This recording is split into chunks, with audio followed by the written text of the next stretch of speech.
Hey. Who do we got out there? Hello. We got somebody out there who's, Sophia of Athens. Hello. Anyway, Austin, I went on Rochelle. Kalasia. Also, where's Rochelle? I didn't see Rochelle. Oh, there's Rochelle. Okay, cool. Calasia. That's how I pronounce it. I had a forum. Rochelle is easier. Calasia. Calasia. I believe that anyway, was I went on. Game handle or something. Yeah, I went on a website or a live stream on theology and philosophy discussions and debates. Boy, that's badly named. He cannot moderate. And I was talking to JG, and he wanted to talk about feelings, and I was talking to him about my one feeling. And then we managed to talk about it. Of course, he wanted to talk about gender. And then as soon as we got into a fairly decent discussion on politics, Lionheart came in, talked politics for 5 minutes, and then wanted to go to evolution. And Lionheart said, I have been on all kinds of courses at universities on evolution, and I have read 1,500 papers on evolution and all of that stuff. And now I remember when I asked him, he was talking about the biomolecules that were necessary for abiogenesis. And I said, what are they? And I remember he said, like nitrogen and carbon are biomolecules, right? And what he should have said is nucleic acids, proteins, carbohydrates, lipids. Those are the biomolecules that we talk about for life. But he said nitrogen and carbon, which indicates to me that he has not read 1,500 papers. And if he did, he read the abstract or the title, and or they were creationist papers. I don't know. Anyway, I challenge you, Lionheart, if you listen to this, to pull one of those papers up, send it to me in advance. We'll both read it. And we'll get together and we'll talk about it. We'll find out exactly how much you know about science, because it was pretty bad. But anyway, there were some interesting parts. I wonder if it makes sense to, let's see, where are we? Are we on the gender thing here? Yeah. Okay. I mean, they want to talk transgender right away, right? Because to them, to MAGA, the most important thing in the world is transgender issues and immigration. That's all they want to talk about, and abortion, of course, which are all fundamentalist Christian talking points. So apparently it's no longer the Republican Party, it's the fundamentalist Christian Party. Yeah, holy shit, nice guy. I would love to take them out for a beer. Oh, I really? Talk to who? Oh, which one is David talking about here? I don't know if I'd want to take them guys out for a beer or not. I'd end up hitting them. It'd end up a bar brawl. Because Lionheart just can't keep his mouth shut. But anyway, so then we went on to evolution, and there were some other points. But the point I was making with, first of all, we started talking about feelings. And because of... what the hell's his name? Ledoux and a couple other neuroscientists, consciousness researchers, I've always separated emotions from feelings. Now, he defined his emotions as those raw hormonal things that we get that raise our heart rate or lower our heart rate or make us feel a certain thing. Those kind of emotions. Hunger would be sort of a raw emotion that we feel, and they're basically, they're like senses, but they come sort of from within our body.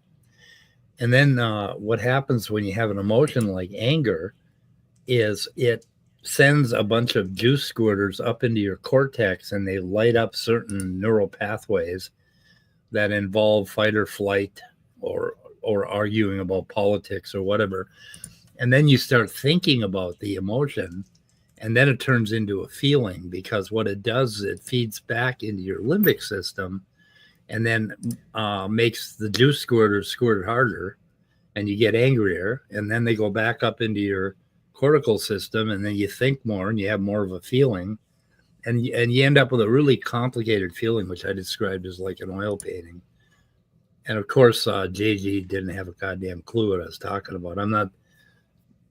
He wanted to talk about feelings. I'm not. Oh yeah, he wanted to make a point that my politics and all my worldview is based on feelings. And I think he's referring to relativism, right, or something. You were caught red-handed, showing feelings. Feelings of an almost human nature. This will not do. Good thing we and had then that they asked me earlier. They asked me a weird question like, do you identify as a man? And I thought about it, and I thought, not anymore. I don't. I mean, when I was, in the playground, when I was a little boy, I think that was more important than it is to me now, like what I identify as. And then they called me non-binary, and I'm like, okay, no, I don't know. That would be identifying as something. And I kind of identify as Mike. I just don't identify as a man. I realize there are people who've had to realize that in their lives and make choices about their life to where identifying as male, female, or whatever, whatever gender you subscribe to is a thing. But it's never been an issue with me because I am a male identifying individual who has never had to think about whether or not I identify as a male. It's just, to me, it's just, I'm me. That's what I am. I am me. Yeah. It's just a strange thing to be asked because for me, in my generation, which is a great Who song, generation. Yeah, there you go. It's never been part of the vocabulary or social interaction. It's never, but societies change, things change, and I guess you could say I identify as a male, man, and I wonder what it feels like to identify as something that's not necessarily the body, that you were born with. Yeah. If that makes sense, I'm probably using the wrong political words, but I'm just saying that having to even deal with that question consciously is a new thing. Yeah. My wife says the man is the one that has to work on the roof. Every time I'm up there, she's like, I'm so glad that you do that because I don't want to do that. It's like, I don't like doing it. B.S. Lewis identifies as non-Mike, and Rochelle identifies as me. Okay, you agree with me. It's just like, I don't, this whole thing, I felt like gender and all that crap and all these roles were stuffed down my throat. And I felt like that when I was a little boy. I didn't quite care for some of the male bullshit that they wanted me to exhibit, I did not want to be aggressive. I did not want to be an asshole with women. I didn't want to sit around and talk about boobs. I didn't like it. I thought it was offensive to women because I cherished women. I mean, they were like magical creatures to me. And I didn't want to sit around and talk about them with other men. And some of that man shit, and then my dad was always, you got to be a man. You got to be a man. You got to do this. And he was like, he was a real gentle, soft-spoken guy. But when he got drunk, he was the biggest asshole I've ever met. He was like in your face and with his fists. And he was just a son of a bitch when he drank. He never hit me, but he threatened to. He came like within inches of hitting me. Well, he did when I was 16, punched me once, but that was when I had long hair and I was a hippo, as he called us. He called us, you goddamn hippos. One of my favorite quotes is, I am me. I'm whom I'm meant to be. I am my past, my present, and who I want to be. I'm not anyone. I'm all three. I am a work in progress, a destiny. I am who I choose to be. I am me. That's good. So then we started talking about identity and fetuses, basically, and politics. And here's the thing about was it a leech? I think so. Yeah. Oh my God, they are like leeches. That is so accurate. They really do look like little leeches, and they don't have minds. You're not killing anything that's anything like a human being.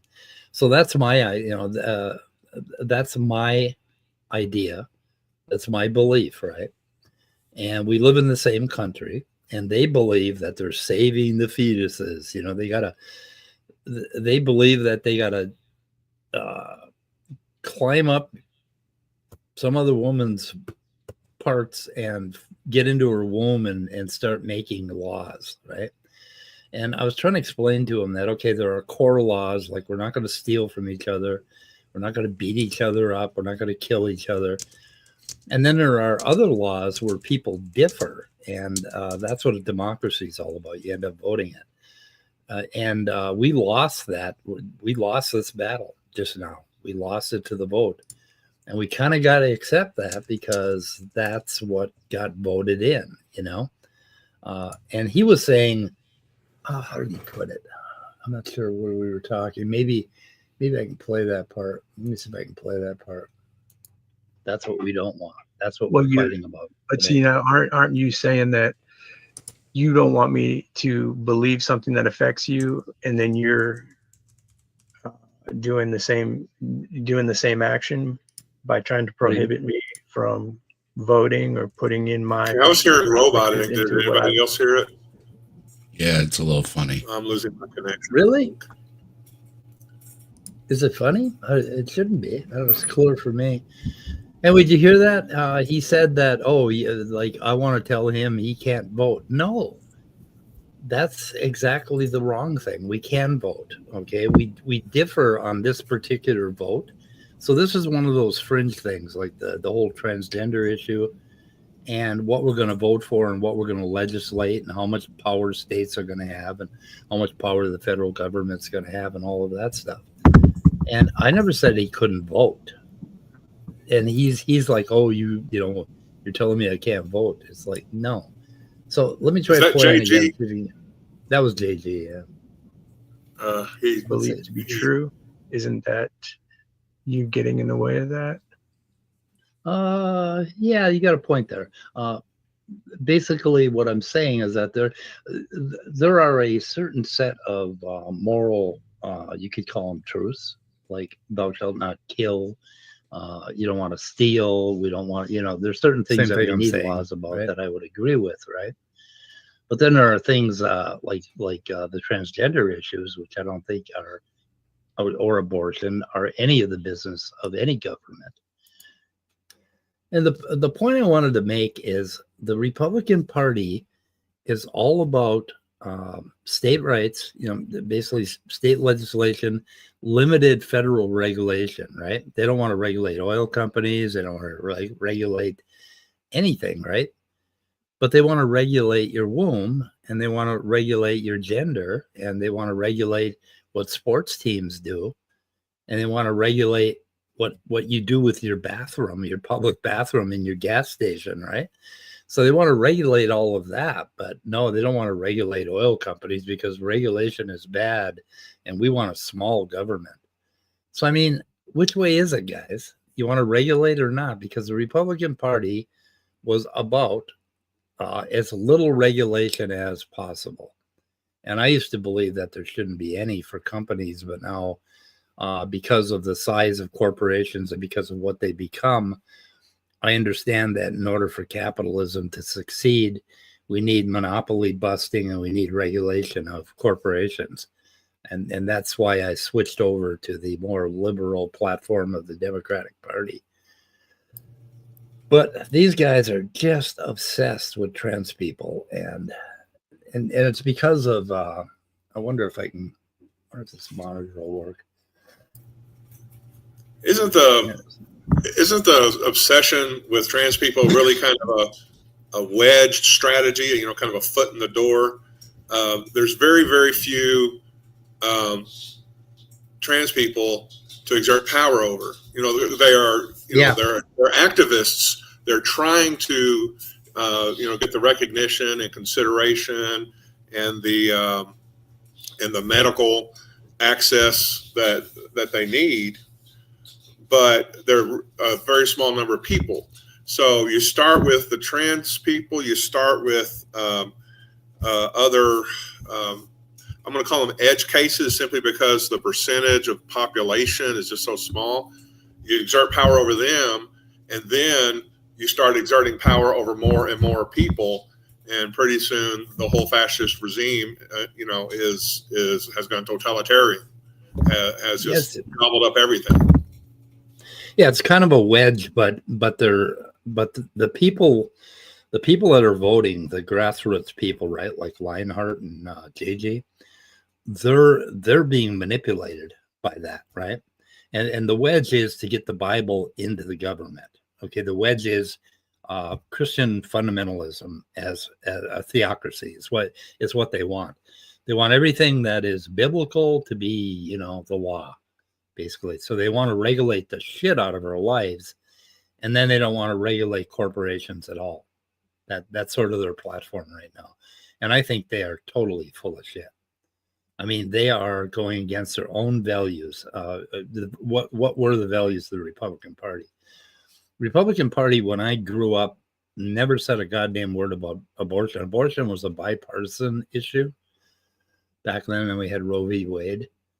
But anyway, it wasn't a Republican platform until I think 1975, maybe early 70s, when they decided, oh, we can get that fundamentalist vote. We can get that Christian vote if we just, you know, kowtow to them for a while, you know. So X has a spare kidney. Okay, what do we got here? A large liver. We're going to need one kidney and a feasible. What the hell? I'm not sure, Sydney. I got a quick question for you, Mike. Did that website that you were concerned with ever come back up? Not on Google Chrome, but I got it up on Safari, and I don't know what's going on. I can't get it up on Chrome at all. NCBI. It's it's a database that researchers use to access all the genomes, right? I mean, and PubMed is like a really, you know, the place where you find all the papers and all the publications, and researchers need that site. And for could it have been reason, a denial of service attack or something? I don't know. Google doesn't have Google Chrome, won't display it, but Safari does.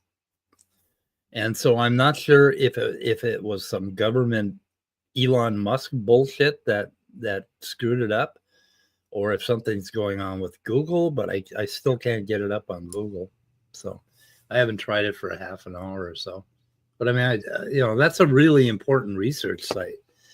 And that was one of the places where they cut funding. And that thing requires a lot of funding because they have terabytes of genomic data.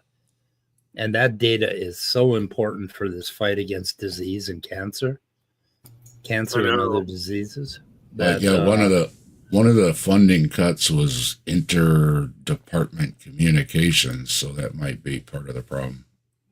Yeah, I don't know. Maybe I'll have to use Firefox or something else. But I'm, you know, I've never had a problem on Google Chrome before getting on NCBI. But I don't know.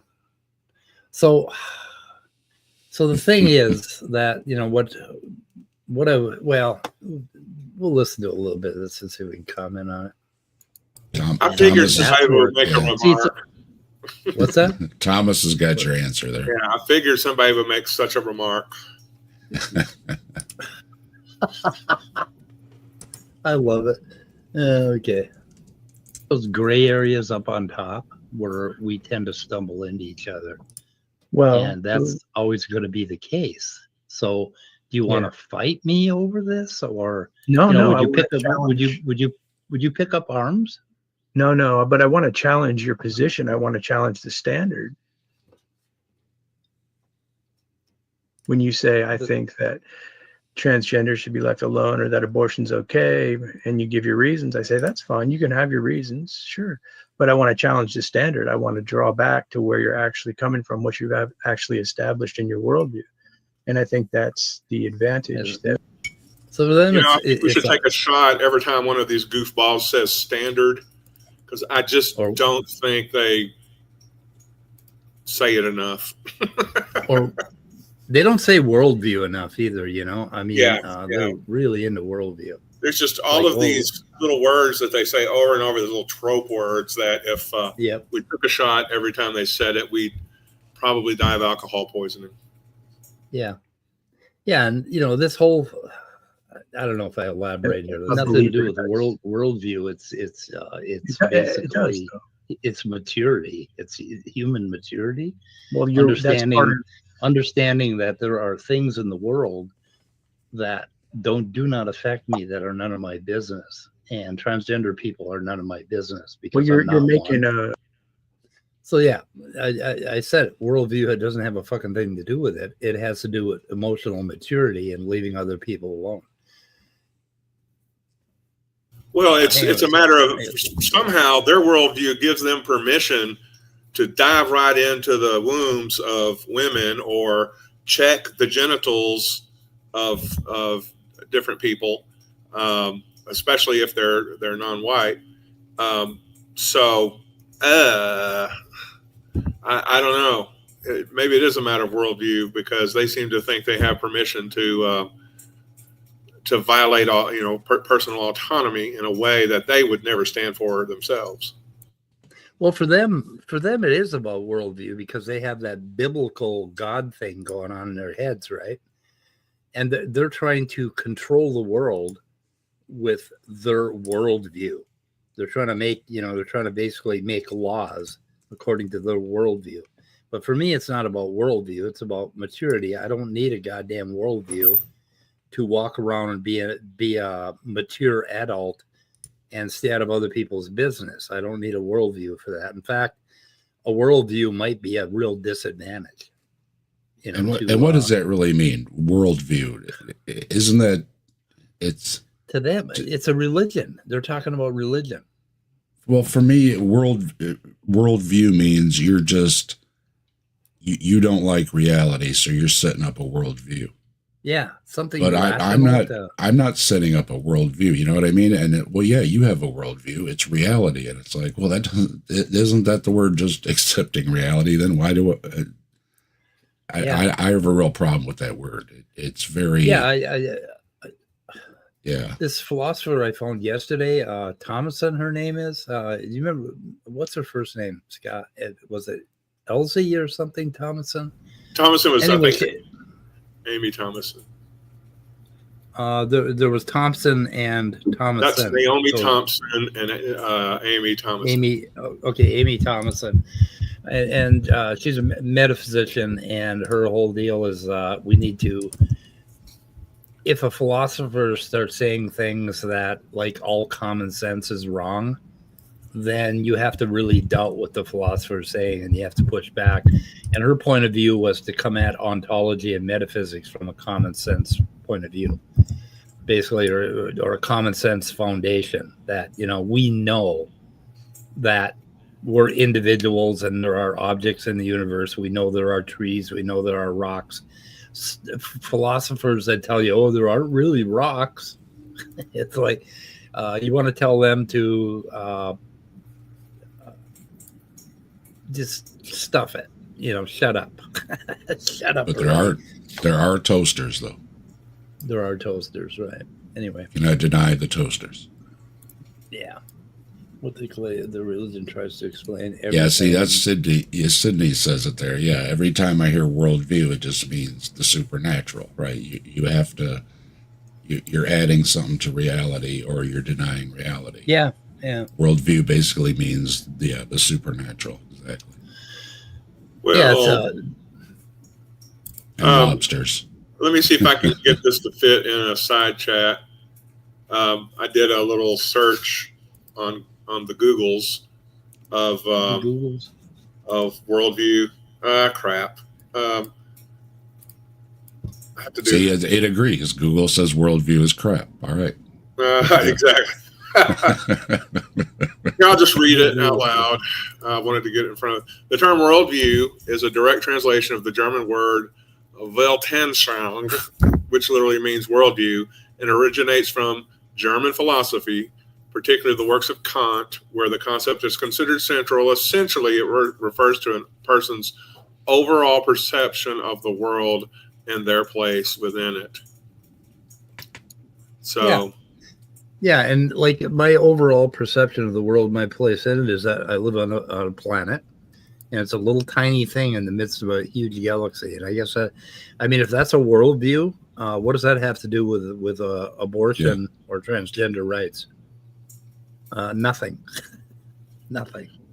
And with regards to religion, it says, and this is just the AI overview from Google, a set of beliefs, beliefs and assumptions, a set of beliefs and assumptions that shape how someone understands the world and their place in it. So they try to make it this large, looming, technical thing, but it's just how do you see the world and how you fit into it, which everybody has, but I don't know, I think they overuse it too much and give it way too much place. That was all I had to say about it. Yep. Okay.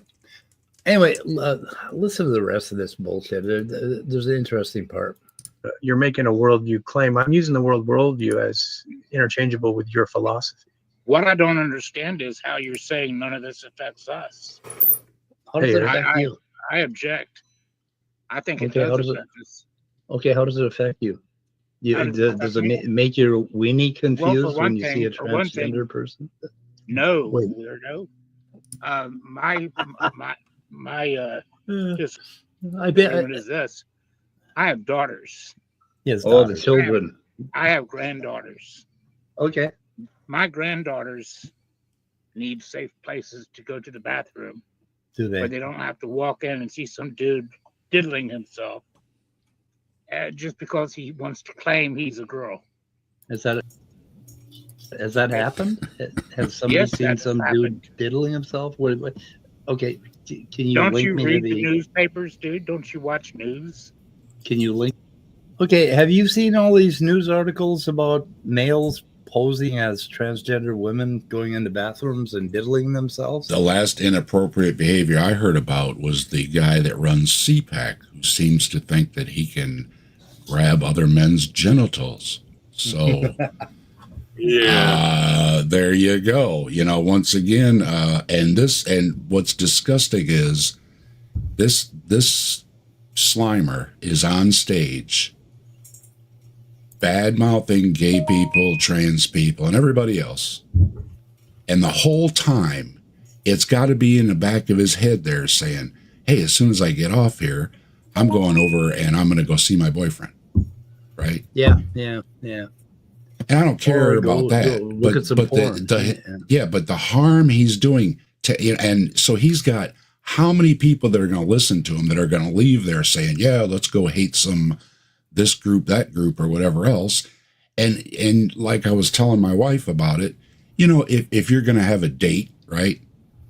And if you're a guy, you probably shave and make sure everything's groomed, right? And the ladies might, the joke is they shave their legs, right? Okay. There's this thing in your mind that, hey, I might get some later, right? That's going in your head. And this guy, the whole time he's saying the evils of gay people and everything, it's rolling in his head. As soon as I get off the stage, I'm going to go grab this guy in a crotch. It is so beyond disgusting. You know what I mean? The harm they're doing while you want to do that, that's fine. But don't tell everybody else to go, hate people while that's what's preoccupying your mind so much that he just flat out walks right up and grabs people, right? Yeah.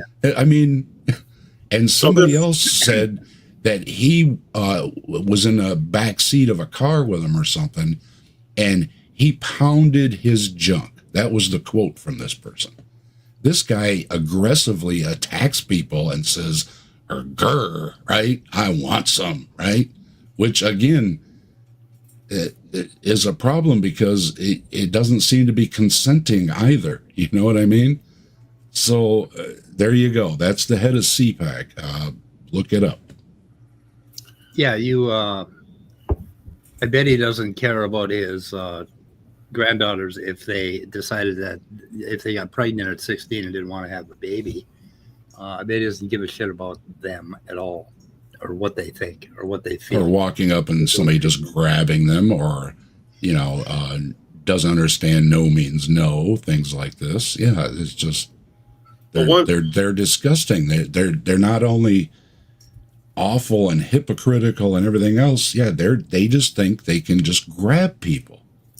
Yeah. Well, also this guy does what a lot of fever dream paranoid weirdos do. I'm sorry, I guess I shouldn't have called him a weirdo, but it's definitely a paranoid fever dream of his. He's thinking of guys in the girls' bathroom jacking off, and it was illegal for guys to go in the ladies' room and jack off long before all this discussion of trans people. And it's still a fact that there are so few trans people that you're just not going to have enough of that going on, that it's a trans person that's in the bathroom diddling themselves.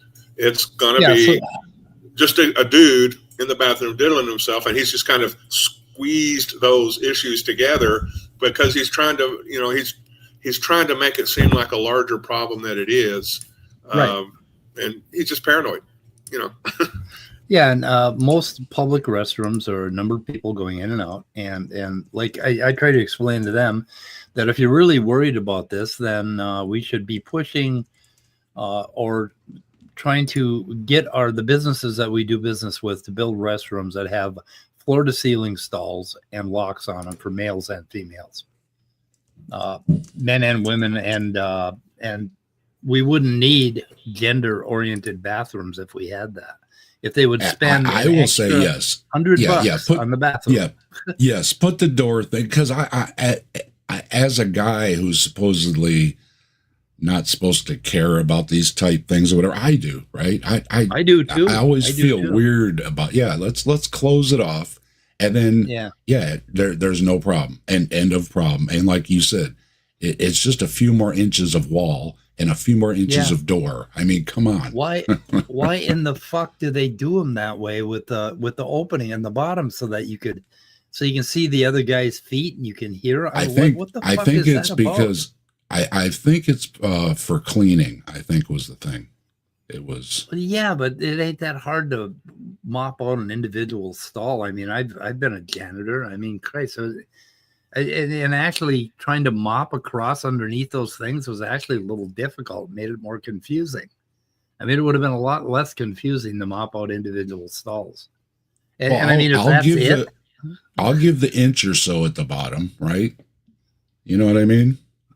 So you can get a mop, you know what I mean? But well, maybe you don't need 18 inches or whatever the thing is. Yeah, but if you've ever mopped out a bathroom, the stalls are a bitch to do all the time because you swing your mop under that thing, then you have to go back into that stall and clean that up. And then you swung some more water in the other one. Now you gotta go back there. It would be a lot easier to have them contained floor to ceiling for a janitor.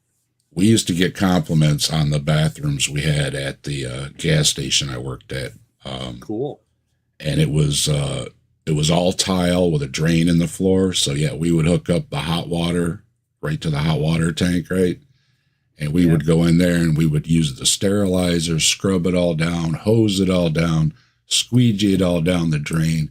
They were spotless and fresh. It was beautiful. And the one coworker I had, I always knew when he had to go because he'd get the itch to go clean the bathroom. That's because he wanted to use it first. So I found a document from a judge, dear Amanda Gilbert. This Amanda Sue Robbins said there is no documented evidence of a transgender person in the United States ever causing issues in the bathroom. And they found 10, 11 news articles where it did happen, right? Out of 300 million people, and how many sex crimes a day? How many sex crimes in the United States every day? We have 11 articles that they could, come up with. And I and a lot of other guys abuses. are gentlemen. We've been to clubs and concerts and stuff where the ladies' line was a lot longer, and we used to let the ladies go in the men's room. Hey, go ahead. You know what I mean? Again, I don't want to use the, hey, I'm a man, I can hold it. Go ahead. But chivalry, gentlemen, whatever you want to call it, right? There wasn't a problem, and nobody bothered them, right? It was like, hey, go ahead. There's only a couple of us in line. You know what I mean? It's just ridiculous. In other countries, people use unisex bathrooms, right? It's you're going to the bathroom. It's the idea of, they're watching too many adult sites when they think all this stuff is going on in bathrooms. Right. It's just, very odd. Be honest. When you use a public restroom, aren't you in and out as fast as possible? You know what I mean? Most of us don't really want to use a public restroom. Most of us prefer, like most let's be honest. Or gas station bathrooms, you can't get out of there fast enough, and you feel like you need to scrub yourself down with. It's emergency. It's an emergency, right? You gotta go, right? I don't see. I've never been anywhere where people were hanging out in a public restroom. Never. Yeah. They did some stats in North Carolina over a bill. 536 victims, 2% of them, just 11 cases involved strangers out of 536 victims, children, right? 2% were strangers, and out of that, 850 children were interviewed, and the number of transgender bathroom assaults was 0. So they couldn't find any in North Carolina, and somebody is sexually assaulted every 86 seconds in this country, or 68 seconds. So that's the amount of sexual assault going on, and they can only find 11 newspaper articles, and one of them was a girl who was horrified when she saw a transgender woman strip in a locker room or something. And you'd have to look into each of these particular things, and all of that could be cured if you just don't herd kids in the fucking locker rooms. Like, what I hated more than anything about Phi Ed is that fucking shower, right? Where you had these, there were a certain group of bully big guys that seemed obsessed with other guys' junk, right? Oh, yeah. And they had to fuck around. They had to fuck around. And God, why would you submit children to that at all? And it had nothing to do with fucking, oh, God. And then I think one time I looked into some dude's eyes with the fear of all hell behind me was when he was pulling some of that junk messing around, and I was like, I don't play that. You know what I mean? Yeah. It was like, don't touch me, motherfucker. Yeah, you think you're going to touch me there, you're going to bring back a bloody frickin' stump. You know what I mean? We had one really creepy big dude that, oh my God, he freaked me out all the fucking time. It's just like, why would you subject your kids to that? And that's males getting together, and just heterosexual males supposedly getting together in a bathroom. It's like, Jesus Christ, all they got to do is fight. And then when we toured Mountain Iron High School about 5 years ago, they had already closed the school down, and a bunch of us alumni toured it, and we got to go and see the women's locker room for the first time, and the women's, basically. The Phi Ed office had a one-way mirror looking into the girls' shower, right? So the Phi Ed teacher got to watch the girls through this one-way mirror, supposedly so that they didn't hurt each other. Well, if you're worried about them hurting each other, give them separate showers, you assholes. It's like, spend a little money. Design a fucking locker room and a bathroom that respects people's privacy. How in the fuck hard can this be? It's just like, Jesus Christ. Anyway, but the point is that Lionheart here has this imagination about his granddaughters and daughters. So he's sitting around thinking about them being sexually assaulted. There's something sick with that alone. I mean, you know, we all worry about our children, but I mean, he's like imagining scenarios where transgender people are going to take advantage of my children. And it's like, how many transgender people have you seen in the last 6 months, right? I don't know. Other than I was, when my kids played sports, I was always there. When they had physicals, I would volunteer to be a chaperone. Oh, so yes. there was somebody there. You know what I mean? We always made sure that the kids were comfortable. You know, that, you know, I was always there. Coach was always there. You know, we were always there, you know, and especially, like I say, physicals for young folks. I mean, that's, you know, you got to drop your pants. You know what I mean?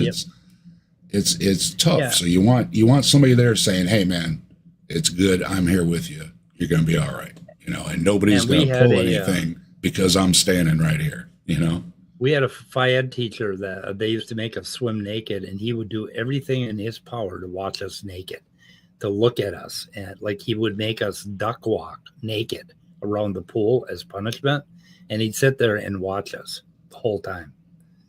He was creepy as fuck. He was a pervert.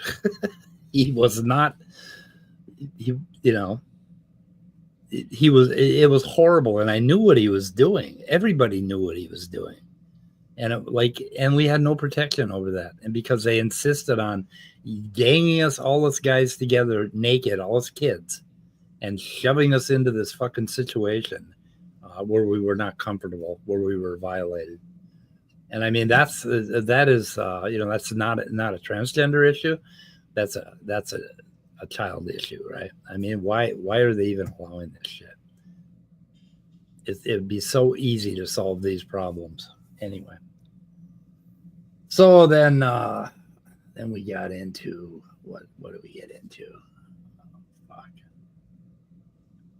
Yeah, we got into abortion a little bit. It seems to be another one of those things where it's look over there, right? Because there's such an abuse problem across all kind of denominations, the different religions and everything else. Not picking on any one of them. They all have problems. In the home and in the church. That's where most of the abuse is going to happen. So it's, don't look what's going on here.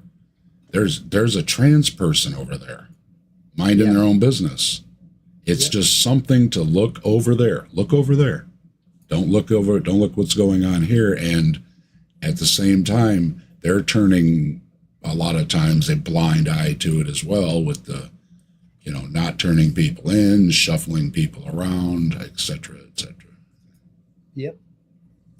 So is this anyway in there? Is that the Unabomber? Is that Ted Kaczynski? I think so. Yeah. Kind of looks like that's brother Timothy. He came in to get, and fucking every time I start talking to JG, with JG, I can have a pretty peaceful discussion. Lionheart comes in and he wants to talk about evolution. And it's just like, or some fucking thing. It's just like, I can't get rid of him. But let's see, here we are. Any right. You don't have any right to tell my, you don't have any right to tell my nieces what they do with their bodies. You realize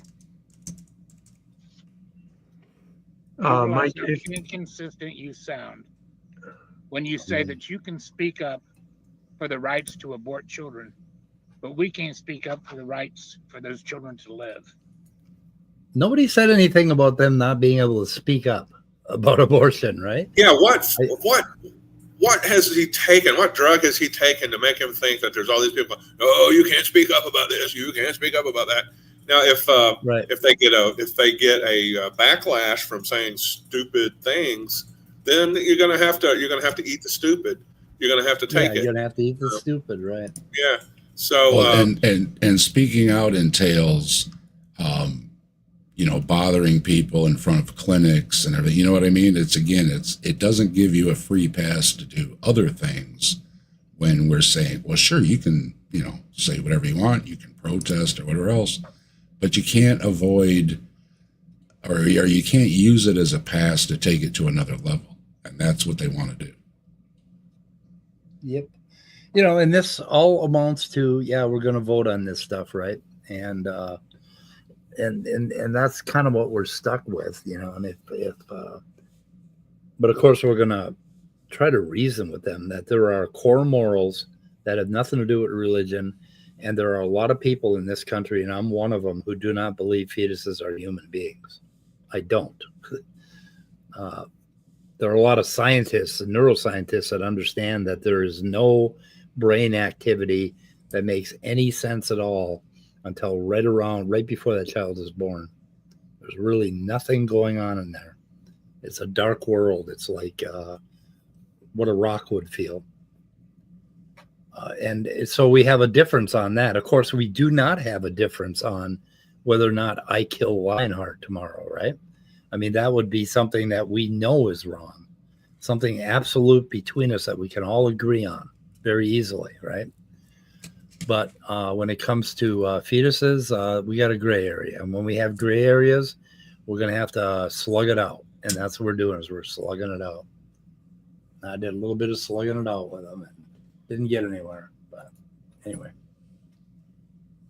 And once again, they have this distorted worldview where you have all these evil women lining up to just, you know, rip the baby out of their wombs because they're an inconvenience to their life, or they don't like babies, or, you know, or what, or I want to be you know, an independent liberal woman, or whatever, when in fact the decisions being made are largely very tough, very personal, and a medical team and a patient should be the only ones who, it's definitely not the government, but they should be the only ones who have a say in that process, because it's a very thoughtful process. Yeah. They will try to dig up horror stories about people who have had abortions and things, but really, if we have decent health care in this country, it's a very rare and early enough thing to where you don't have to worry about the extremely edge cases of, you know, aborting your baby 3 months after they're born or something, you know, like they like to come up with. Yeah, in 1968, my first wife got pregnant, and she was suffering from severe depression, and she didn't tell anybody, so I didn't know about it until 2 months before Faye was born. And she basically wanted to hurt herself. And but at that time, she had, like, at that time we had no idea how to get an abortion. There were no family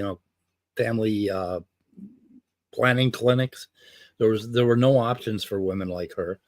And she just, you know, hid it, and she tried to pretend it was going to go away until it became way too obvious for it to go away. And we ended up getting married, but it altered the course of her life and my life. And of course, you know, my daughter was a result of it, and that was a great thing. But what happened to her was tragic, you know, and it wasn't something a 17-year-old girl should have put up with, particularly with her mental stability. She should not have had to deal with that.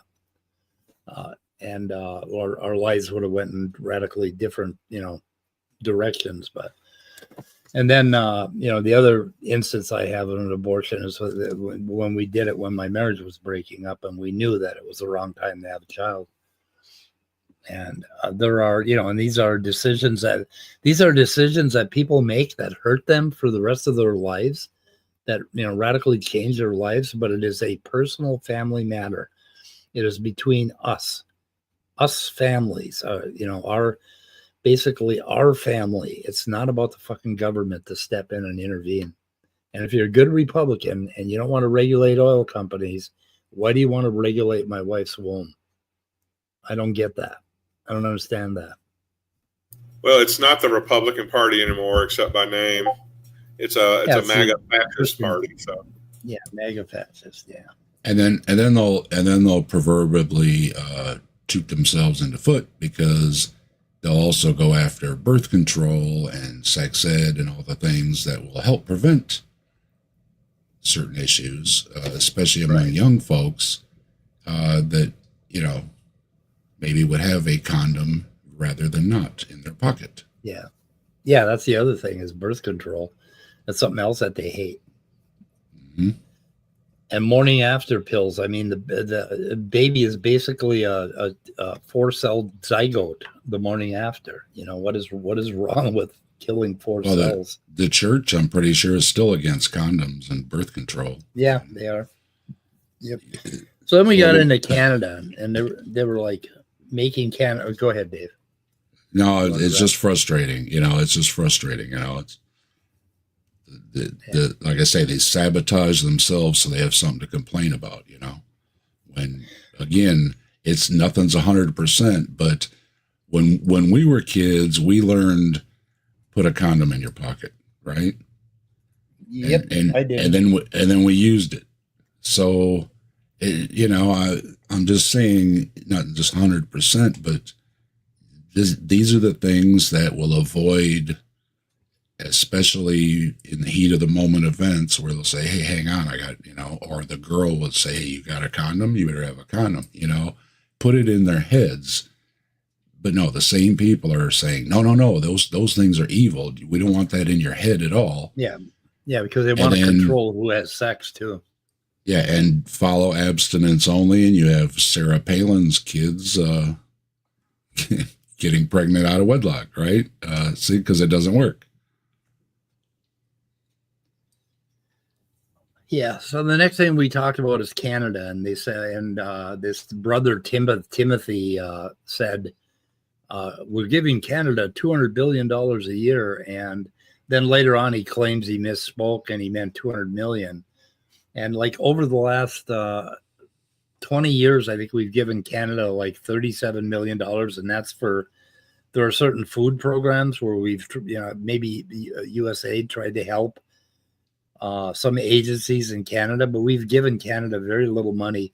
But in their minds, Canada is this welfare country that's leeching off the U.S. and it couldn't exist without us. And what they're talking about is there's a trade deficit, right? And the reason there's a trade deficit, because there are a lot more Americans buying Canadian goods than there are Canadians buying American goods. Exactly. And that's because there's a lot more Americans. And, trade deficits and stuff, those are things that we have to kind of work out and balance. And but for the most part, world trade is the future. And as soon as we accept that, we're going to be a lot better off, because we can sell stuff to the rest of the world as well as buy stuff from the rest of the world. And that's what the orange thing's always. That's what the orange thing's always talking about, is that other countries aren't giving as much to WHO or the UN or whatever it is, and it's like that's because it's a percentage of their GDP. So the smaller countries don't give as much. He doesn't understand that concept at all. Not at all. Nope. He wants everybody, if you got a country of 50 people, you got to pay as much as the US does into the UN. It's absurd. Yeah. Well, there's a lot that the Oompa Loompa on steroids doesn't understand. Yep. Basic geography or whatever. He's surely. What do you call it? I guess it's geography or something, isn't it? People around in other countries, or whatever. Basically, yeah. No clue at all. I mean, it's very odd. He only sees. I think he only sees big countries as being real countries. So us, Russia, China, they all have a bunch of people, right? He has no concept that some countries do not have that many people. So Lionheart said he's read over 1,500 peer-reviewed papers and had to do with fossils and or original fossil finds and evolutionary theory. 1,500 peer-reviewed papers, not magazine articles I've read, not just textbooks. And of course, he's read all of this stuff, and he's really, really smart. And then he pops up a Berkeley Evolution 101 page where they I bitched at them, by the way. I sent them a message today on their Facebook page where they conflate evolution and abiogenesis. And that's the next thing we ended up talking about is evolution. And there was a fun part here because when we got into the cousin thing, but we'll get to that. Can't type. See, Well, that's why I don't do this. I mean, evolution would presuppose some form of abiogenesis is the point. no, it doesn't. No, it doesn't. Evolution is a very distinct concept from abiogenesis. There's a lot of Christians that believe that God dumped a bunch of eukaryotes in the ocean, and that's where evolution started. And they're agnostic about how God did it, basically. Yeah, and I show on the screen here. Basically, I'm not sure if you guys can see that. I might have to make it bigger. But oh my Well, goodness. if anything, What did I do? What did I do? you got rid of us all. Thanks a lot. There you go. I think you hit the layout, like an alternate layout thing. Why does this keep happening to me? Why can't I go to feeder mode? Where's Real feeder quick. mode? The reason why you can separate evolution from abiogenesis is because the mechanism of evolution, the mechanisms are distinct from the Very mechanism distinct. of abiogenesis. That's why, Yeah. of course, something led to something which led to evolution. But Yeah. evolution as a theory, as an explanatory, set of narratives, based in experimentation and observation, is distinct. It's it's changes in population over time. It's the transfer of genetic material, how that genetic material changes over time. It's population genetics and things. That's all in the theory of evolution. Biogenesis is a totally different animal, a totally different set of theories. It's a tactic they use too, because no matter anytime you answer something, they're just going to go back to, well, what about this?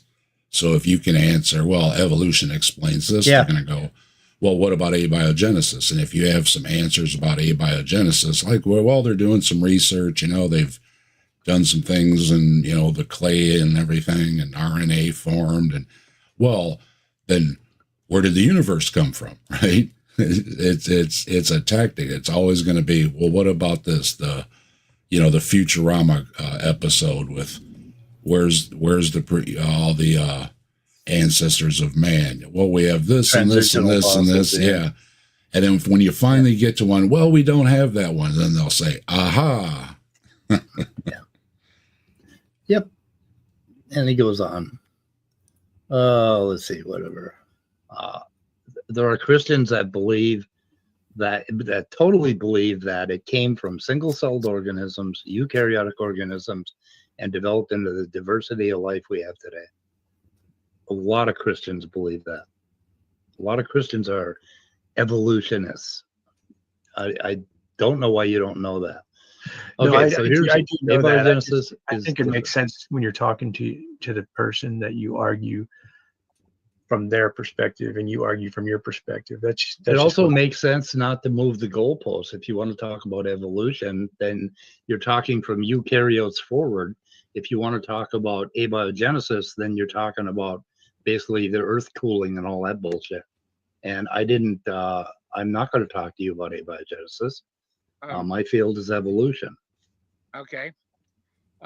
Brother, could I share this with you?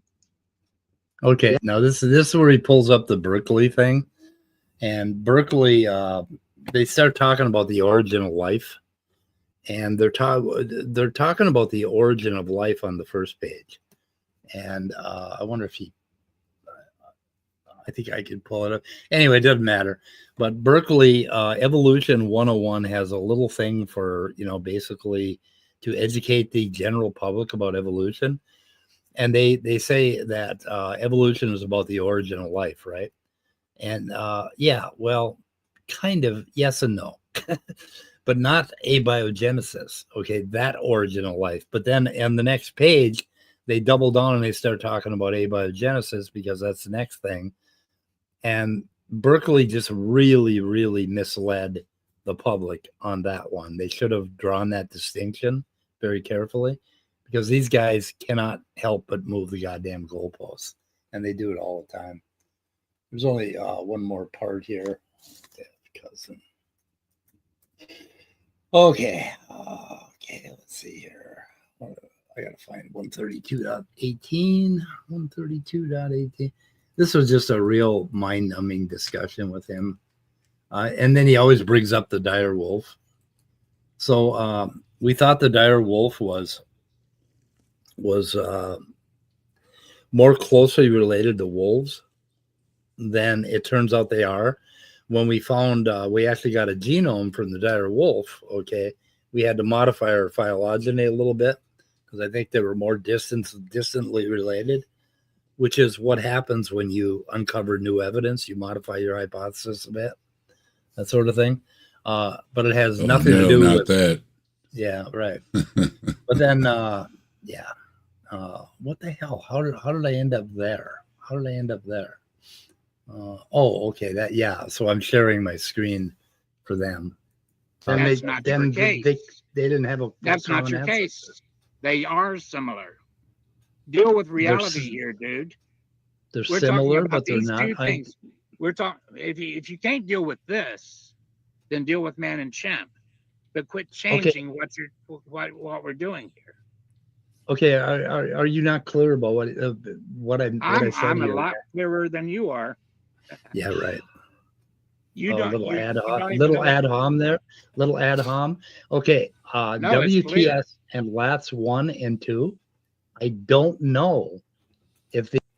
I gotta go ahead here a little bit until I get to 131, 132. We'll talk about that hypothesis that I came up with as an example of evolution. Okay. Now let's take this theory, this hypothesis, because it's not a theory yet. If you want this to become a scientific theory, it's got to go through a falsification procedure. You have to have a procedure that you can run this through and prove it either right or wrong. There's only one. Compare the genetic. Why do you keep saying prove? Of course you can. How do you prove it's prove? If I hypothesize that I'm okay, if you had a time machine, maybe. If I hypothesize whether or not I am related to my cousin, and I say yes, my hypothesis is that we are related, then all I have to do is get a test, a DNA test, and it will tell me whether or not we are related. So even if your answer. Oh, okay. So here's the thing. Here's the fucking cool thing about this, right? Let's see if I can stop the screen here.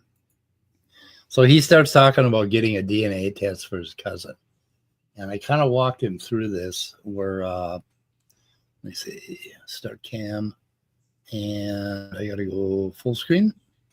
Okay. So I walked him through it kind of carefully. Where we have your cousin, basically, oh shit. Okay. You have your cousin, right? And you have you. Okay. And your cousin came from Uncle Bob, and you came from Charles, and you both came from Grandpa on the male side. So Grandpa male, right? Okay, Uncle Bob, Uncle Charles, and Grandpa are dead and buried. Okay, so all you have is your genes. Did my screen blank, or can you still see this? I see the screen. Oh, okay, I'm blanking out. Okay, so all you have right now is your genome from you and your cousin, and you can run a test and find out. Yes, they're related. Okay. You're related. You don't need Bob. You don't need Charles. You don't need Grandpa. Okay. So what I was trying to show him is basically a Drosophila genome and a human genome, and how the same test shows that we're related to fruit flies, basically. And he says, oh no, you got to have You got to have the original common ancestor, otherwise it ain't science. But yet he's using this example, and when I cornered him on this, and I cornered him, he ran away from it as fast as he could, and he started talking about all this bullshit. And it's like, and he started, I don't know where he was saying, that it was, oh, fuck. He said, no, they test it because you're the same species. And no, that has nothing to do with figuring out how related you are to your cousin, that you're the same species, right? It has nothing to do with that at all. It's exactly the same information that evolution uses, or evolutionary scientists use to determine which animals are related to which. And he ran away from that, and he never quite got it, or if he did, like, I think what happened is he ran into this cognitive dissonance where it threatened his belief. He couldn't handle it. Irony of a creationist. Like, yeah, exactly. Well, with his 1,500 papers, he claims he's read, and not articles, and not textbooks. He's gone from not only being fever dream paranoid, he's just delusional as well. Yeah. Oh, come on, stop it. Okay. But so anyway, what I was showing him is this. It's called the Hippo pathway. And it has to do with a whole bunch of stuff like cell division. It has to do with the size of organs. It has to do with, all sorts of embryogenesis. It also has to do with tumors and cancer.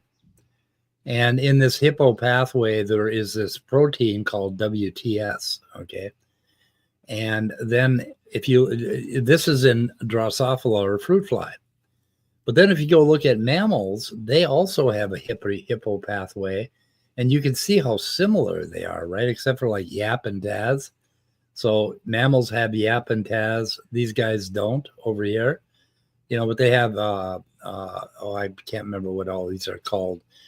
But they have the same lipid, basically cell surface fats that get receive the message.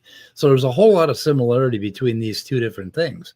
But then now the WTS over here in mammals, it's called LATS1 and LATS2. Okay. And so my hypothesis was that WTS and LATS1 and 2 are going to be very homologous if we look at the genome of those two things. So that's my hypothesis. That it's going to show that mammals are related to Drosophila, right? And so what I did this morning when I was talking to Scott, I couldn't get NCBI up so I could do a blast and compare these two, because I'm pretty goddamn sure that they're going to end up being homologous. So I Googled it and it said, yes, indeed, somebody else has done this and they are almost the same protein, or they're very similar. Okay, but there's a lot of mutational elements in areas of this protein that do not matter to the function of the protein.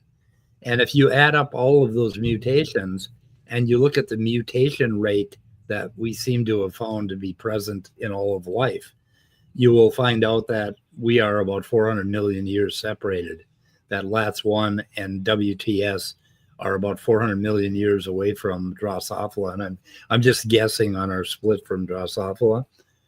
But so that is evidence for evolution. Now, he says, oh, you can't falsify it. Well, what would falsify it is if we looked at WTS and either we had exactly the same protein for humans, or if we had a protein that was completely different for every one of these things, that God created a separate protein to make flies and make mammals, which wouldn't be surprising. If you were designing something, you'd want to design a fly a little bit differently than you designed a mammal. Okay. But we have this whole pathway, and we can look at that, and you're going to find two different things in the genome. You're going to find a conserved part. Now, the conserved part involves the function of the protein, but there's about 70% of a typical protein that is non-conserved. And what you will find differences in that. And if you draw out that phylogeny of all the animals and were we separated from insects, were we separated from mice and other things, you will find this like evolutionary clock running. where there are mutations in those parts of the genome that are non-conserved. And the reason they're there is because they don't matter to the function of the protein, right? So why would God create a protein that does something over here for the fruit fly, create a protein that does the same thing over here for the human, but he would take all those areas that are non-functional and he would randomly scribble whatever he wanted in there. He'd make them different, but he wouldn't just make them different. He'd make them less different for the mouse and the human than he did for the fly and the human and for the jellyfish and the human. Like, why would God do that? So this is like the best proof, not proof. I used a horrible word. This is the best evidence that we Wash have. your mouth out. I know. Best evidence that we have for evolution, basically. And the thing is that, okay, there are a million of these diagrams in biochemistry and molecular biology, and I just happen to have one up on the screen, and I just randomly picked something that looked like it was in the same structure, and I came up with this. Okay, I think those two things are going to be homologous, and guess what? They fucking are. So you can take any of the other ones here. You can take Mats and Mob. You can take this SAB protein, all of them, and you can find these homologies. And then you're also going to find new proteins that are in the fly but not in the human. And of course, we understand how that works. And this whole thing basically has been worked out in utter fucking detail. And what we're looking for everywhere is we're looking for somewhere where, no, there is no homology at all. Okay. And there's no reason for there not to. There are some cases where you can slip a new protein into a gene regulatory network and have it work. And basically you can end up with a branch. So there are reasons for it, but there are traces of that you can find. And it all works out. So it works out in this utter detail. And this one particular hypothesis would be 1 out of 10 or 100 million separate items that people are working on today to verify evolution. So why do we believe in evolution? Because of hundreds of thousands of fucking evidence instances where we have seen this happen over and over again, where it matches that phylogeny. Well, Lionheart's just like Jim Knob. He's just going to say, it's not a theory. It's like, okay. It's not a theory because you can't observe the common ancestor. And it's like he proved it with his cousin that you don't need the common ancestor. All you need is your cousin's DNA and your DNA. You need two extant beings, right? Two beings that are alive today. You take their genes, you compare them, and you can figure out how related they are. You can figure out that, no, he's not your brother.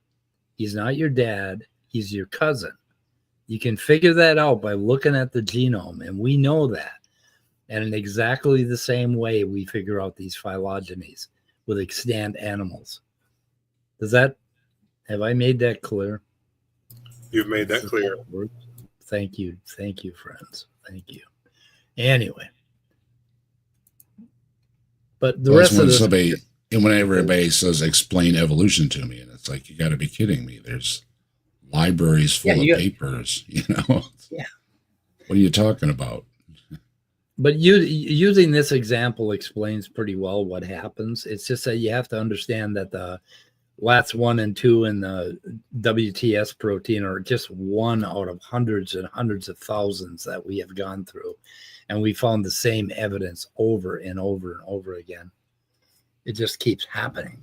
I can't believe he missed that in all those 1,500 papers that he read. I know. And he missed the fact that the biomolecules are not nitrogen and carbon. I wonder how he did that. I don't know.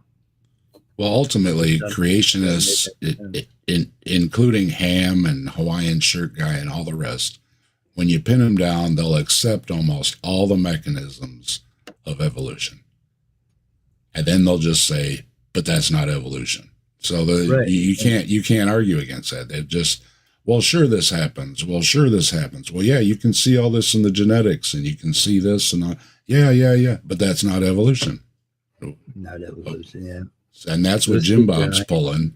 he'll say the same thing. Well, yeah, this happens. Well, yeah, mutations, yeah, and well, this and okay, yeah, and he'll sit there and nod. Well, of course these things happen because yeah, they got this science. Yep, that confirms it, but that's not evolution. Okay, Yep. He's pulling the same thing. Yeah. On and on we go. On and on we go. And Lionheart, he's an old school hardhead, and he does the same thing. He'll just misrepresent things, or again, well, the micro macro things or some silly thing, and ultimately just say, well, that's not evolution because, yeah, I'll admit all this happens, but I'm still going to say that's not evolution. Right. It's hard to argue against. When you look at a protein, first of all, if you look at the genome of this thing, you're going to end up with the beginning of this protein, right here. That's called an exon. And then you're going to have another exon way out here, and then hundreds and hundreds. You'll have another little tiny exon, and then another exon here. And then all of these get patched together to create that protein, right? Now, this intronic space here doesn't do anything. It gets cut out. It gets chopped out of the protein. There are some cases where it has some function that they found, but that just gets into some more complexity, but it's pretty rare. But anyway, these intronic sequences you can look at, and these are the non-functional parts of the genome, basically. And you can compare these, and you'll find that they mutate very rapidly and freely. So you can look at the evolutionary clock in these introns. And you can also look at things like retroviruses, because a retrovirus will insert sometimes in one of these things. And I did one where I found one that inserted in the chimpanzee and the human, but not in the mouse. So I found an intron that was, it had a retrovirus like right there. And it had that in the mouse and in the human, and that retrovirus had no function at all. It just got inserted, right? So you have that. And then the other thing that you have is up here so all of this, like these areas here, okay, damn, I wish you would stop doing that every time I tap. These areas here basically all get patched together to form this protein, right? So now we have a protein. And we're going to, let's see, we'll pick green, I hope. And yeah, come on, just do it. Don't fuck with me. Okay, so in this protein, there's a bunch of areas that are highly conserved. They're very tiny, some of them, and they turn out to be the functional part of the protein when it folds up. And they will be conserved just like these exons are conserved, right? And then there's these other parts like the N-terminal area and the C-terminal area oftentimes don't really matter. And sometimes there's like something called an alpha helix. Sometimes it'll be hydrophobic. So it matters if it stays hydrophobic, but it can pick out of 10 amino acids that are hydrophobic. It doesn't matter which one it is. And we can look at all of those facts about what is functional and what isn't functional. And sure enough, it matches that clock so that we can look at the human, basically a human, and we can look at the mouse, and we can come up with this phylogeny, and it works every goddamn time. And it isn't just lines we draw on a paper. You can actually write computer programs to do this based on this information about what's functional and what's non-functional. So, I mean, that is where the theory of evolution is right now and where it shines, and that's what we're looking at. And then when they look at fossil evidence, they can draw the same phylogeny based on, how like something is and how unlike it is, that sort of thing. But sometimes we're wrong about the fossil evidence because fossils, I mean, come on, they're little flat things in rocks, and we've made mistakes over the years. And oftentimes we have to modify our phylogeny a little bit based on new genetic evidence that we find. So right now it's between the fossil form of the thing and the genetic evidence of what is related to what that we're working out the details of these trees. And you'll end up with little branches down here. Like there'll be a bunch of people that specialize in jellyfish, and they'll be fighting over, God damn, this jellyfish is more related to this than that, and whatever. But yeah, that's just science working shit out. And if you want to see how much there is, they have those programs now. I think Bree and some of the other channels were showcasing them, where you can Really? zoom in and zoom in and zoom in and zoom in on these all these spirals of the phylogenetic trees. It's really amazing. Oh, really? Yep. Aaron Ra was working on a project like that, and I think I think somehow it got diverted, but he had a really great idea. He was going to put the whole tree in a database, and he was working on it about maybe 5 years ago, something like that. I don't know what happened. But yeah, if you have a link to that where they're doing that, I'd like to see that, Dave. Yeah, I'll have to find it. I'm pretty sure Bree was sharing it. I'll buzz her and ask her.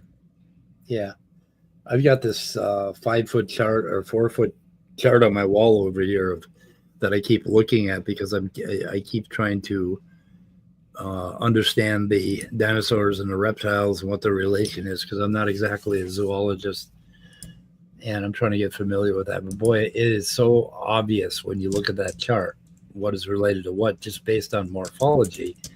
But it is a morphology that we're using today. It is that genome. It is that NCBI thing that I couldn't get into this morning that has all of that information.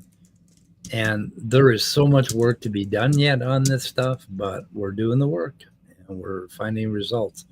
And so far, nothing has come up and said, oh, you guys were totally wrong about this evolution stuff. There are a number of ways you could falsify it. And nothing has come up that has falsified it yet. So blow me, Lionheart, blow me. That's my synopsis. Anyway, what all I got? Oh, you guys. I sent Bree a message. Okay, for a link? Fine. Okay, I'll find out for you. Yeah, I wanted to ask you if you, I don't know if you've seen the video or not. There's Adam Zeman, Zeman, the science of imagination. Ooh. Talking about, have you ever heard about Fantasia? Talking about the Disney movie with Mickey Mouse as the sorcerer? No, but that's a great one to watch when you're tripping. Yeah. If you weren't tripping, you will trip when you watch that one. It's about that when you think of things, there's a certain percent of the population that can't visualize things. Yeah.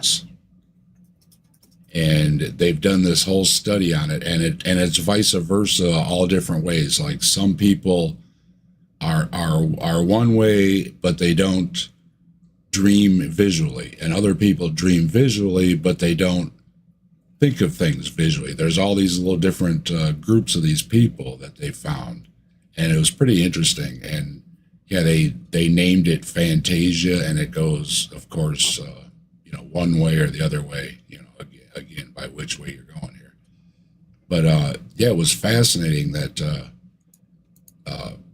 different people, how they, you just, I think he said it was Aristotle, maybe, or somebody that basically said he envisioned everybody's mind working exactly the same, right? Like everybody thinks the same way, and a lot of us do that, right? We think, right. Why are you doing that? You know what I mean? Don't you know better, right? Because you know something they don't know, right? But yeah, it turns out that no, he was wrong, because different people, with how they remember things and how their brain works and everything, are really different. It was pretty fascinating. I'll get you the link if you. He was. Yeah, I think I'm somewhere in the middle. Like I think conceptually in geometries, like like the shit I draw, these circles and boxes and stuff. but I can't think in vivid visual terms. And when I dream more emotionally and conceptually than I do visually, even though, I've had, some vision stuff going on. I just linked that video that you're talking about. It's a Royal Institution. The Royal Institute, yeah. I just gave it to you in the private chat. Institute. Jinx. Okay. Yeah, it was pretty interesting. Anyway, I saved it in my description too. Yeah, I figured you would enjoy it. Yeah, I've been actually thinking about imagination a lot the last few days, so I'm going to definitely watch that video. Cool. And this is actual testable things too. They had whatever MRI, whatever they had on people's brains, and he was showing slides where, if they thought this or visualized that, parts were or were not lighting up. So it's up to like 20,000 people now that they've gotten into this study over all the years. Yeah, because imagination. So it's not. It's just not. I was just going to say, it's not just taking their word for it. You know what I mean? They can actually see that these things are or are not lighting up in their brains. Yeah, the fMRI has really helped research into neurology and psychology and all sorts of things. But when I think of imagination, or one's first instinct when you think of imagination is a child who is talking to a friend that's not there, and they're pretending to be in whatever the world Pokemon is in or something. Or imagination is what you see in your mind just before you put paint to canvas. But to me, imagination is so many things. It's probably several different mental processes going on, and to me, it's just key to the reason why humans have been able to achieve so much in terms of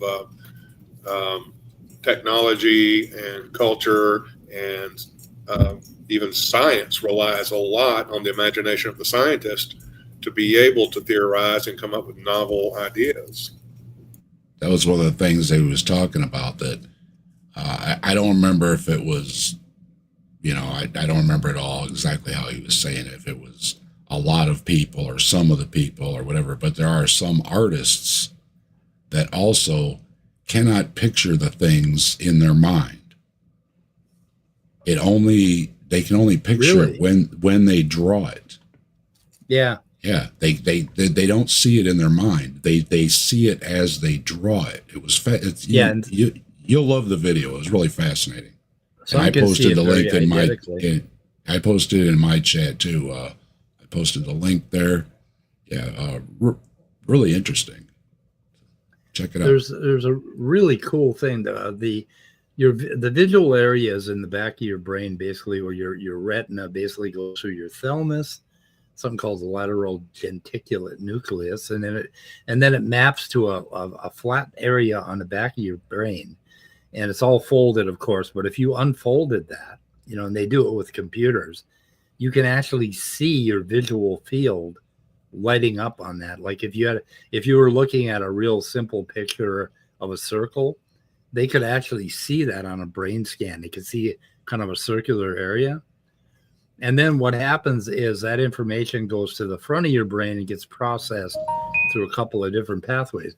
But the interesting thing is 90% of the neurons that are arriving in that visual area at the back of your brain are from the front of your brain, not from your eyes.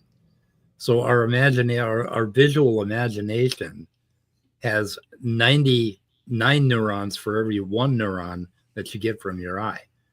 So when you're looking at something, at the same time you're looking at it, you are projecting what you expect to see next. So that allows us to predict things that, that are going to happen. And you'll notice that if something weird happens, like all of a sudden something fuzzes out, or, the lights go out or whatever, you get this jolt in your brain. Well, that's your brain kind of resetting and saying, oh, fuck, I can't trust my imagination to tell me what's next. Something weird happened. And it really is a cool mechanism. And so I think what they're seeing with artists is that some artists have a very, very developed skill about putting a visual image on that into that brain area in the back and re-seeing it with their imagination, whereas other people can't do that at all, or they can do it, somewhere in between. And I think we're all mostly somewhere in between, except for, there are people that can like just visualize in utter detail something that they saw, a week ago, like a scene or something. And those are fascinating.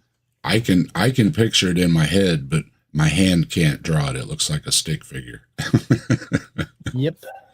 So I have the visual, but I don't have the ability to translate it, Yeah. This is that video that who mentioned it. Oh God, I'm sorry, I forgot your name already. Sangji. This is useful charts, and I linked it in my description and put it in chat. I found it. Yeah, this is a chart I have on my wall over there that I keep staring at and trying to get everything, down. What do we got? Animal kingdom. Okay, here's bilateria. Can you see my cursor? You can. Wow. Okay, there's bilateria, and that splits into deuterostomes and protostomes. And protostomes, of course, go up to fruit flies. So 555 million years ago is when that protein separated. And, it's still functioning the same way. So anyway, they go through a bunch of stuff here. This is a really good series, and this is a really great chart. Tetrapods, amphibians, amniotes, sauropods, and synapsids. So, I mean, it just pays to learn more and more about all this kind of stuff. It's pretty cool. But he has a really good series on his charts, and my sons bought that chart for me, the big one, right, the expensive one, for Christmas. I was just dancing around the room. I'm so happy about it. It's the little things. It's the little things, yeah. Yeah, they bought me an iPad too. I was dancing about that too, but not this chart really impressed me. I wonder which one was cheaper. Well, I will say, I when I built my pond, it was all from the vision I had in my mind. So I did translate that. I had it in my head, and this is what I wanted, because getting older, I was like, I might not build another pond. You know what I mean? Did you make blueprints, or to sketch out what you wanted, or did you just do it from imagination? Is mostly in my head. I had a couple of chicken scratch drawings and just things like measurements, because like I said, I built it to fit inside of a greenhouse that's 10 by 20. So the main thing was just stringing out the 10 by 20, and then the rest of it was in my head. Yeah, so it was like, okay, this has to go here. And then my son was helping me a lot, and he would just say, okay, what are we doing? And I'm like, okay, this has to be like this over here. And he would say, okay. Yeah.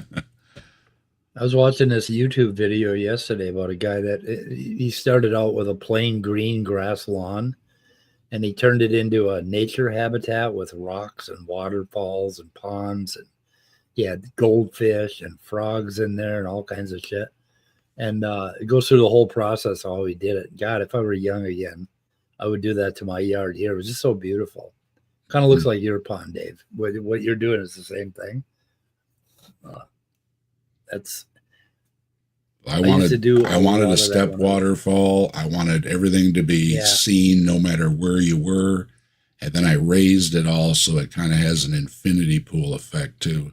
And no matter where you are, you can see all the angles of the pond, so it came together just as it was in my head. But that's more, it's not fine work. You know what I mean? It's construction level work, with, using string lines and levels, and I can do all that so that it's all straight and right. You know what I mean? But if I tried to do it, like, again, drawing something, it looks like chicken scratch, because I can't translate it into a drawing. And that's why when we had, you had to take an art class in high school, right? I took drafting, because with drafting, you had a T-square and a triangle, right? So my square was square, right? trying to do stuff in art class, it doesn't translate into my hands. I've always been disappointed because it's in my head, but I can't do it with my hands.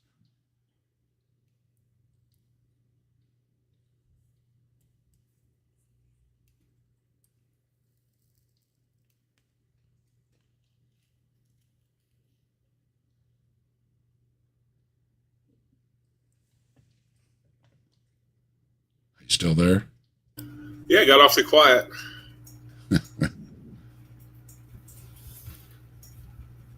Yeah, I can, like I say, I can do things straight and nice and everything with the proper tools, but Probably trying got to quiet because I'm do it freehand, forget it. Yeah. I was muted. That makes me kind of quiet sometimes. Yeah, That's what it was. a lot of people want to mute me. Yep. Yeah. But doing Yeah, these things is like I've got millions of these things on my, like, everywhere, on just reams and reams of paper of these little diagrams. I don't think you can see it that way, but basically drawing shit out, that I've learned or that I'm trying to learn. And I mean, I have this shit. Like, I have boxes and boxes that I've done all my life, and I wish I had learned the skill better so that I could, make this look pretty. It does not. I've got notebooks. I've got a stack of them here because when I watch a video, I make notes, right? And when I go back, even it's hard for me to read it because I'm watching the video and I'm kind of writing notes at the same time. It is terrible writing. It is terrible writing. Yeah, I don't know if you can see this, but I've got millions of these things too. I know. When's the artwork? Where's all the artwork? I figure you would have a and display. You can see the colored pencils over there, and there's another box right here that I've got of. I can't pick that up. Oh, my broken shoulder. I got another box right there, colored pencils. It's like I'm just fucking crazy about these things. I love it. Love colored pencils. We need more I have artwork. thousands and thousands of them. I know. I'm just not good at artwork. Sorry. It's embarrassing. Jay's in the chat saying talk to Eric before. Yeah, and it's a hard. Like I said, Joe talked to him too, and he knew he was going to bring up the Mary Schweitzer thing, and I said, "Oh, I got the video clip." So I hooked him up with the video clip of Mary Schweitzer saying, "No, we didn't find blood cells or DNA or any of those things."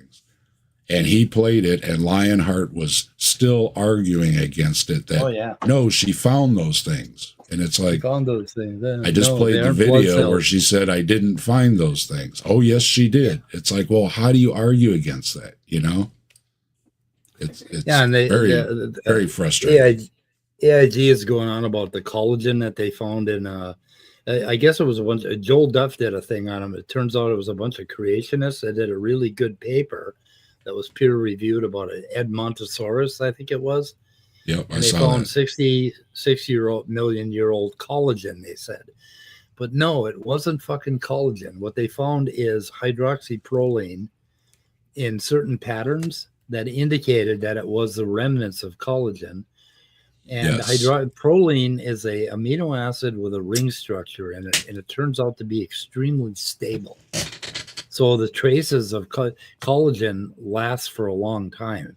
If you see a rotting animal, you'll see these cords basically that last longer than anything else. Eventually, they kind of dry up, and if something doesn't eat them, they'll just keep drying up because they don't go away because collagen is extremely stable. And it turns out if you bury it rapidly without oxygen, that it can last for tens of millions of years. And they keep implying that, no, it's soft tissue. No, it ain't. It's trace. Basically, they found trace molecules of proteins that are no longer there. But it turns out that they can compare it. They can compare. Apparently, they can. They've got techniques now where they can actually see where the prolines are, and they can compare it to like a T-Rex. So they can sort of do some genetics from way back then. and figure out how closely related some of these things are. And we're getting better and better at the, they didn't do a lot of microscopy and electron microscopy back in the 1880s. Well, and it's another twisting everything around because, like you said, what Mary Schweitzer was finding was the chemicals left over when DNA breaks down. Okay, because that stuff, like that. is still left there. So then they're saying that she found DNA. She said no, they didn't find DNA. They found what was left of the chemicals once that broke down, and it was the same thing with the blood cells and blood drops or whatever else they found. It was what was the stain basically left when it broke down. That's what they're finding. And then they just mistake, intentionally or not, mistakenly say, see, she found DNA, she found blood vessels, she found, and the soft tissue is just misusing the word that just means not bones. So. Yeah, and then chlorophyll and hemoglobin have this ring structure at the center of them, basically the heme and the, I forget what it is in chlorophyll.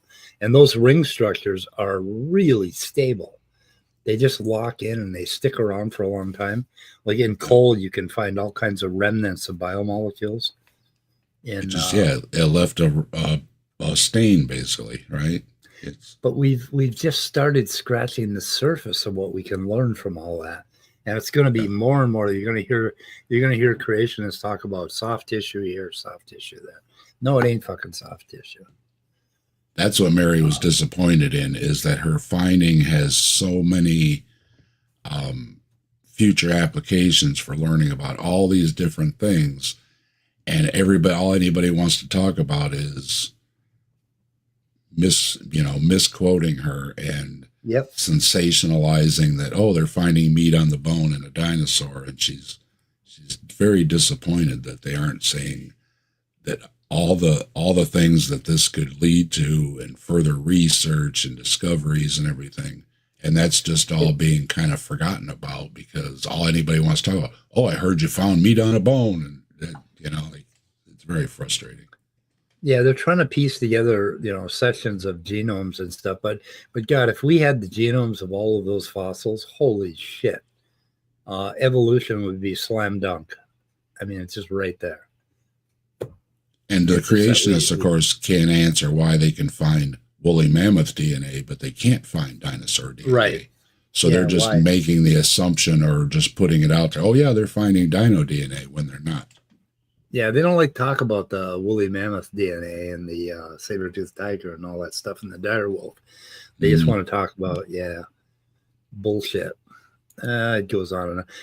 The thing is that when I talked to Lionheart about that cousin thing, and I showed it to him, it's like you have two extant animals, right? And then you're making an inference about your ancestry. And it's the same thing we're doing. And he couldn't see it. He wouldn't listen. The more I tried to press him on it, the more he interrupted me and tried to move on to different things. And it was almost like his mind was telling him, don't listen to that. That's poison. That'll change your mind. He was cornered. He was so fucking cornered. And he's too dumb to realize it. He was too ignorant to realize how cornered he was. Like, goddamn, that is frustrating when that happens. Running into the same thing with these MAGA people, that we're arguing with. No matter how much evidence you present them, it's like, oh no, Canada's a welfare state and they're taking all this money. They're horrible and we got to kill them, and fucking idiots. What are we going to do?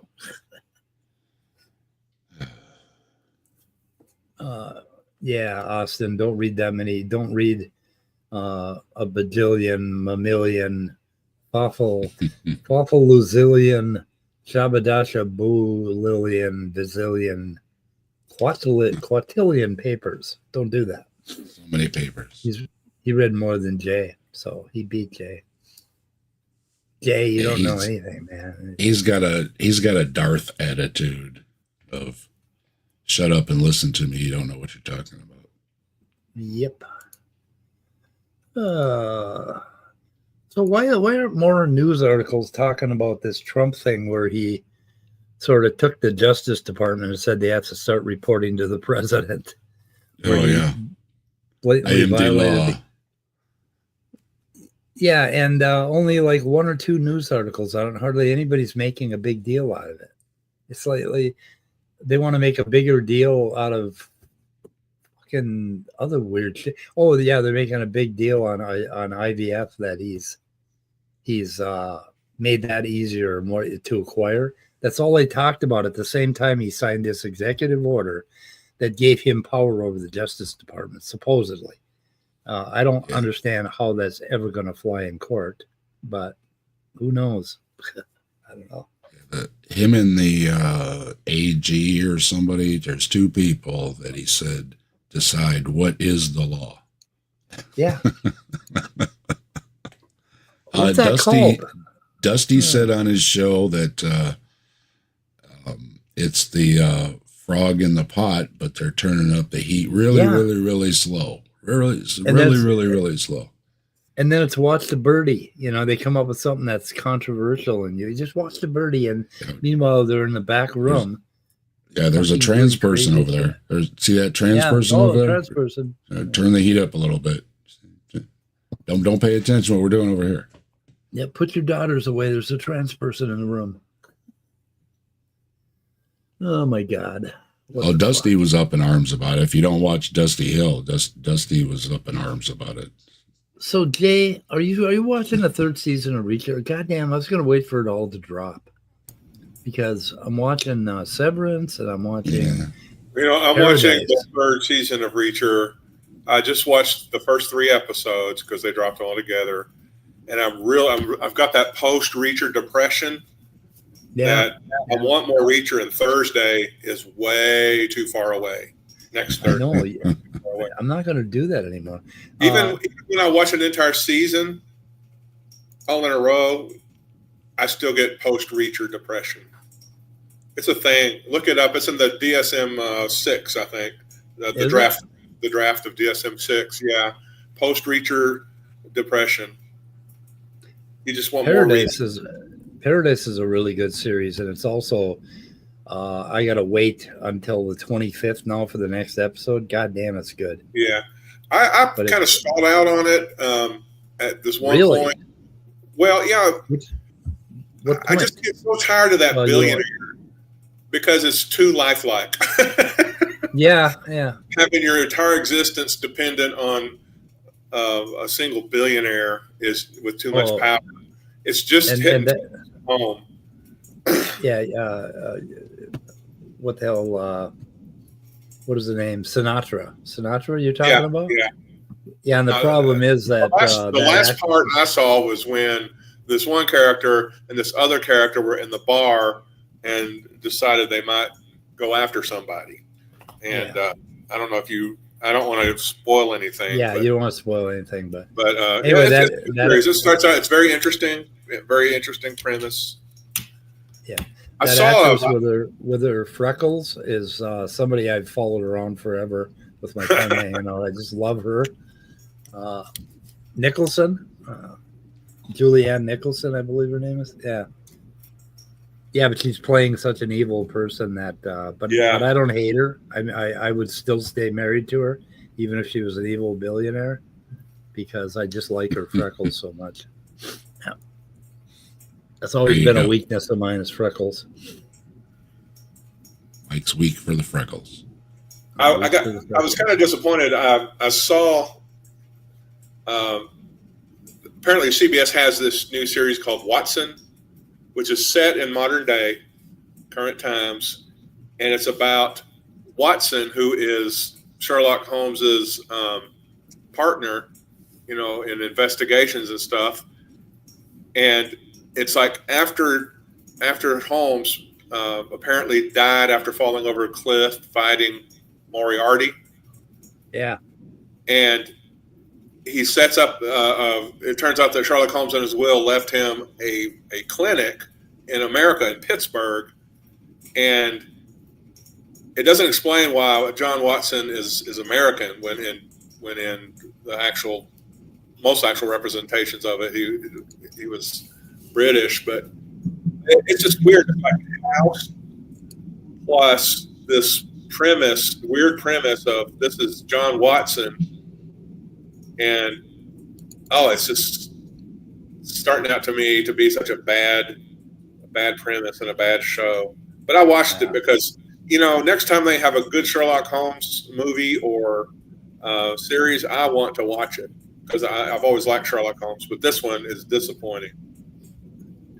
What I can't stand is there's a series that we were watching. I forgot what it's called, but they do stupid shit all the time, and the people that are on the same side don't communicate with each other.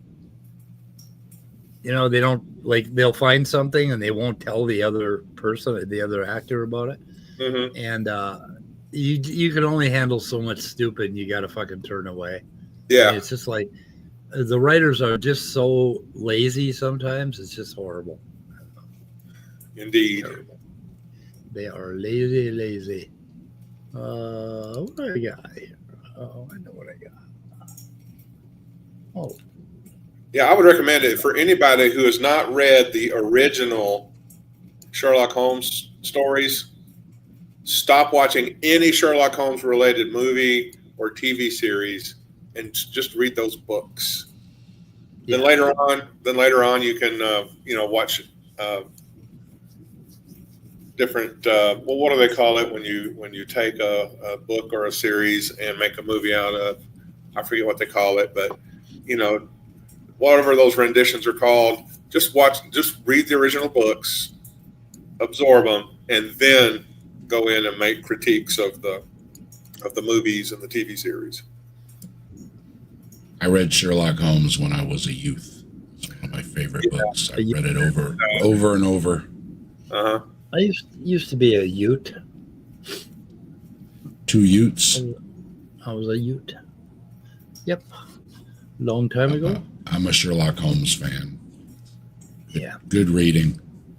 I'd said they'd all been British, but actually the Elementary series had a American Watson who was also a female. I liked the movies. I guess I'm looking for the word adaptation. An adaptation of the book. There you go. Might be good, but read the original books. Well, and that's often what people say is the book isn't the same as the movie. That's because you can't do it that way. Yeah, you're just kind of interested in seeing, like in this this season of Reacher, season 3. It's based on one of the better books that Lee Child wrote, and only for some reason they took the mother of one of the main characters this season out of the story. I mean, and to me, I was going, sacrilege! But I thought, oh, okay, well, it's an adaptation, so maybe they can make it work otherwise. But there's this really dark, tragic element associated with the mother as well as the son that was part of the book, but maybe they just didn't have time for that, in the series. So, plus they're going to bring characters in that weren't in the book, and that makes me a little uneasy. But, hey, go with the flow, see what kind of job they do, and don't expect it to be exactly the same. Yeah, the director or whoever it's their vision of it, Yeah. Yeah. So it's gonna be, and what you can put on a screen and what's going to be interesting, and so some of the things in the story would just be what you call dead air. It's like waste to put it in the movie when you can go from point to point in a movie, and the in-betweens is kind of taken for granted. I wish they would make a series or a series of movies out of reality dysfunction. Peter F. Hamilton. It was a series of books. I think there were like 3 or 4 books. And they would need about $1 billion to do it right. But boy, that would be the ultimate sci-fi series of all times. I've been waiting for it for 40 fucking years, and it's just not happening. I want Conan. I want Arnold to do part 2, not the other Conan, that doesn't really count, but part 2 to the original Conan. Well, no, at the end of Conan, the original Conan movie, he there's kind of a little thing where he's older and he's sitting on the throne as a king or whatever. Oh, okay. And there's a little be pretty cool. Have a Conan movie where they have a cool adventure, but he's the old king. That's a good idea. Well, and he's got the beard. He's got a beard like you, Scott, going. And he's got the lines on his eyes and stuff. You know what I mean? And he's there. You go. You need to do it. You're at that perfect age. You got the look and everything to be the, however the plot goes. The great king, and then maybe his son or something is fighting a battle. You know what I mean? Take it from there. But yeah, I'm seeing him lately, and I'm like, oh, you've got the look, you've got the gray beard going and everything. You put the crown on the head, and there you go. Conan, finish it, please. Oh my God. I'm an Arnold fan. I have Audible credits, and I just bought the Reality Dysfunction on Audible, so I can listen to it while I'm in the car. Cool. I like it. I agree with Bill Burr that Arnold Schwarzenegger is a great man. Here's a guy that rose up. He is. Yeah. Became a weightlifter, came to this country not speaking any English, started his own companies, became an actor, a politician, married a Kennedy, which is like American royalty, so to speak. Yeah. This is a great man. I mean, he should have been president. Great things. He should have been president. President Schwarzenegger, that would have been a trip. He was a Republican, right? Yeah, but I don't think he's a Trumper Republican. No, he's a moderate. He was a moderate Republican, which is a Republican that I can respect. Was he a MAGA head now? That's a real question.